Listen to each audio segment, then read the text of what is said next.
Picture this: a blizzard tears across the frozen plains with winds strong enough to knock you off your feet.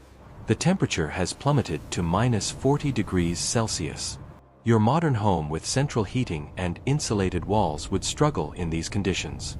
Yet Native American families not only survived these brutal winters, they thrived in portable shelters made from animal hides and wooden poles. No electricity, no gas heating, no insulation from a hardware store. Today, we're revealing the incredible survival technology that kept entire communities warm through the harshest winters North America has ever seen. This isn't just history. This is engineering genius. Welcome back to FROSTIVIAN, where we uncover the extraordinary ways humans have conquered Earth's most extreme environments. I'm your host, and today we're diving into one of the most misunderstood survival systems in history: the Native American winter teepee. When European settlers first arrived on the Great Plains, they were shocked to see indigenous families living in cone-shaped tents during winter. Many assumed these people were suffering, barely surviving the cold. They couldn't have been more wrong. The winter teepee was a sophisticated heating and ventilation system that could maintain comfortable temperatures even when the prairie outside was a frozen wasteland. What you're about to discover is a masterclass in thermodynamics, material science, and environmental adaptation. These weren't primitive shelters. They were carefully engineered homes that incorporated principles modern architects are only now beginning to fully appreciate. By the end of this video, you'll understand exactly how these incredible structures worked and why they were perfectly designed for one of the harshest climates on the planet. So hit that subscribe button and let's step back in time to learn from some of history's greatest survival engineers. To understand the brilliance of the winter teepee, we need to understand the absolutely brutal environment of the Great Plains winter. This isn't your average cold weather. This is extreme survival territory. The Great Plains stretch from Canada down through the central United States, and winter here is merciless. Temperatures regularly drop to -30 or -40 degrees Celsius. Arctic air masses sweep down from the north with nothing to stop them. No mountain ranges, no forests, just thousands of kilometers of flat, open terrain that allows wind to build to incredible speeds. The wind makes plains winters truly deadly. A -30-degree day becomes -50 with wind chill. Blizzards reduce visibility to 0 in seconds. Wind strips heat from your body faster than you can generate it. Hypothermia can set in within minutes of exposure. But temperature and wind are just part of the story. Plains winters also bring massive temperature swings. A relatively mild day at -10 degrees can plunge to -35 overnight. Then a Chinook wind might blow through and spike temperatures back up by 20 degrees in a few hours. Any shelter system has to handle these wild fluctuations without failing. There's also the snow.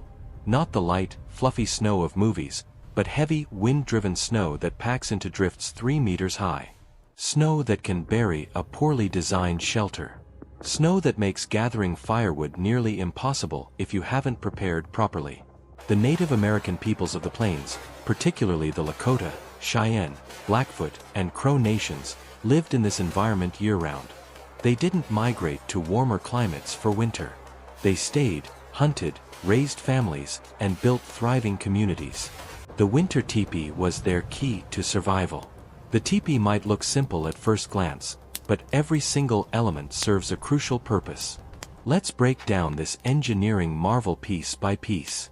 The framework starts with long wooden poles, typically 15 to 20 of them, made from straight pine or lodgepole pine trees. These poles are about 6 to 8 meters long and are lashed together at the top to form a cone shape. The cone isn't random. It's the most stable shape for withstanding high winds. The steeper the angle, the less wind resistance.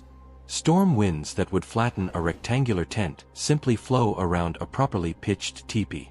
Now here's where it gets fascinating. The teepee poles aren't tied in a simple bundle.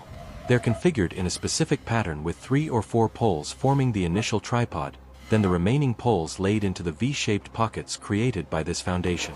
This creates a structure that actually gets stronger under stress. When wind pushes against one side, it compresses the poles together rather than pushing them apart. The covering is where the real magic happens. In summer, a single layer of buffalo hide was sufficient. But for winter, Native Americans used a double wall system that would make modern insulation engineers jealous.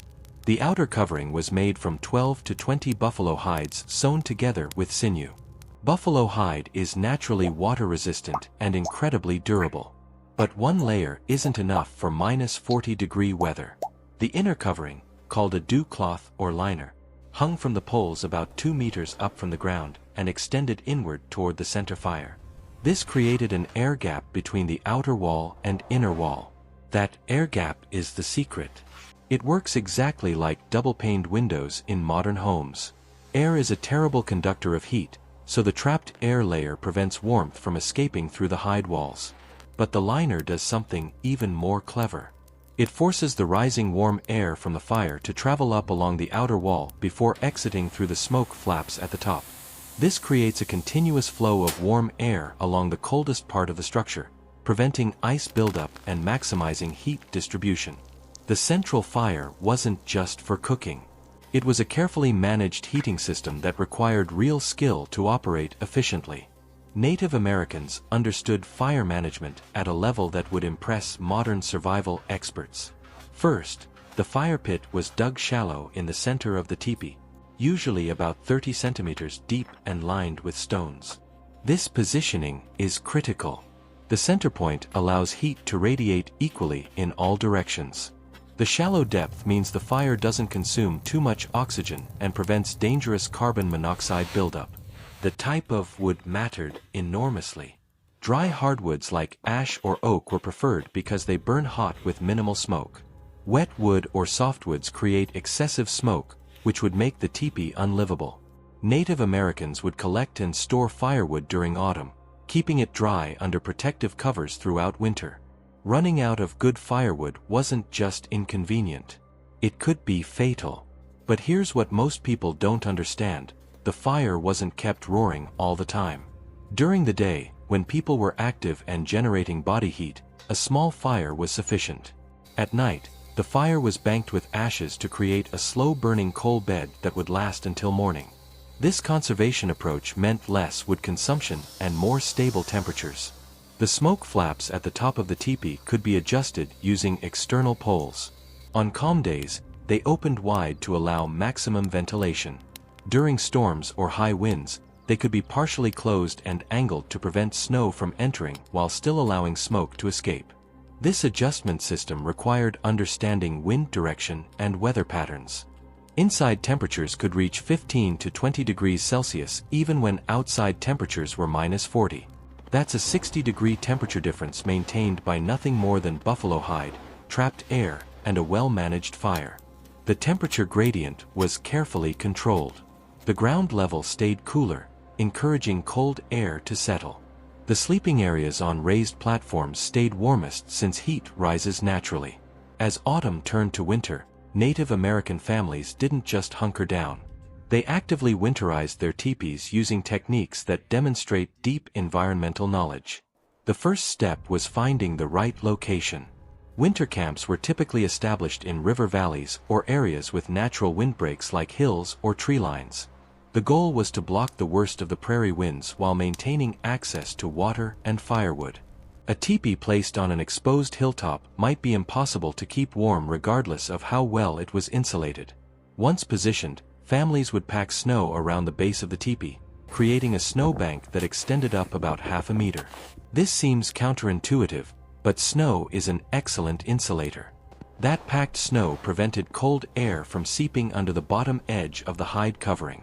Some groups would also dig a shallow trench around the perimeter and tuck the bottom edge of the outer covering into it, then pile dirt or snow on top. This created an airtight seal at ground level. Inside, the floor was covered with layers of buffalo robes, creating thick insulation between the occupants and the frozen ground. These weren't decorative rugs. They were essential thermal barriers. The fur side faced up, trapping body heat and creating a comfortable surface for sitting and sleeping. Additional robes and blankets were hung on the walls in the coldest sections, adding extra insulation layers. Families would also stuff dried grass between the outer wall and inner liner for additional dead air space. This emergency insulation could be added or removed depending on temperature extremes. The entrance was covered with a hide flap that overlapped generously, preventing drafts. Many winter teepees had a double entrance, essentially a small vestibule that created an airlock effect. You'd enter the first flap, close it behind you, then open the second inner flap. This prevented cold air from rushing directly into the living space every time someone entered or exited. Storage of food and supplies was strategic. Items that needed to stay frozen were kept near the outer walls where temperatures were coldest. Items that needed to stay warmer were positioned closer to the fire or on elevated platforms. Living in a winter teepee wasn't just about surviving the cold. It was about maintaining a comfortable, functional home during months of extreme weather.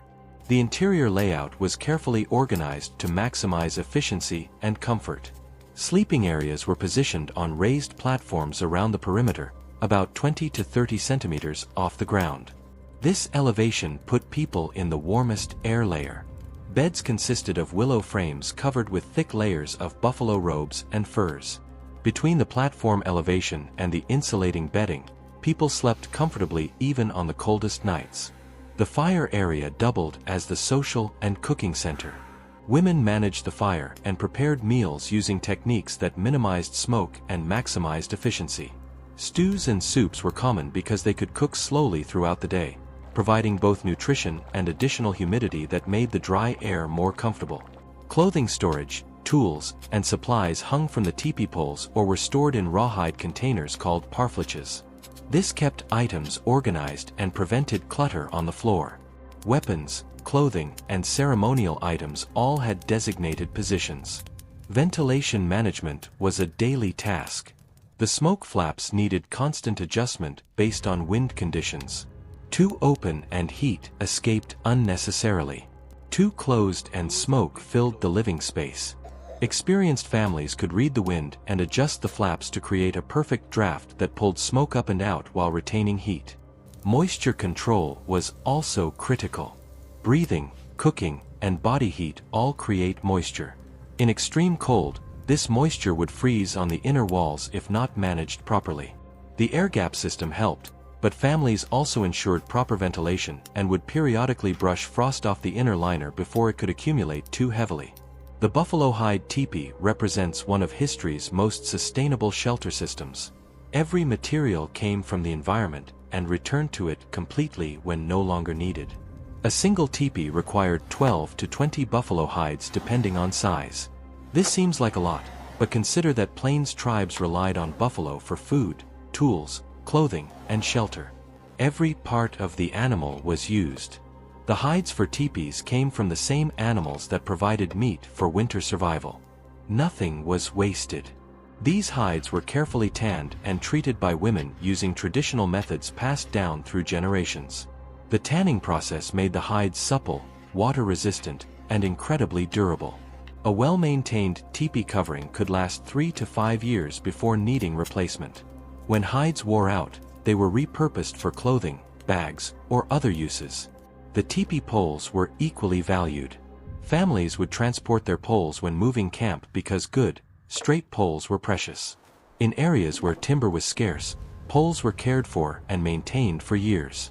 The entire structure could be assembled in about 2 hours by an experienced family and disassembled even faster. This portability was essential for peoples who followed buffalo herds across the plains. Your home could travel with you, providing consistent shelter regardless of location. When a teepee finally reached the end of its useful life, everything biodegraded naturally. Hide returned to the earth. Wooden poles decomposed. There was no waste, no pollution, no environmental footprint beyond the temporary circle where the teepee had stood. Today, the traditional nomadic lifestyle of the Plains peoples has largely passed, but the engineering wisdom of the winter teepee hasn't been forgotten. Modern applications of these ancient principles appear in surprising places. Outdoor enthusiasts and survivalists study teepee design for winter camping. Several companies manufacture modern teepees using canvas instead of hide, but maintaining the crucial double wall design and central fire system.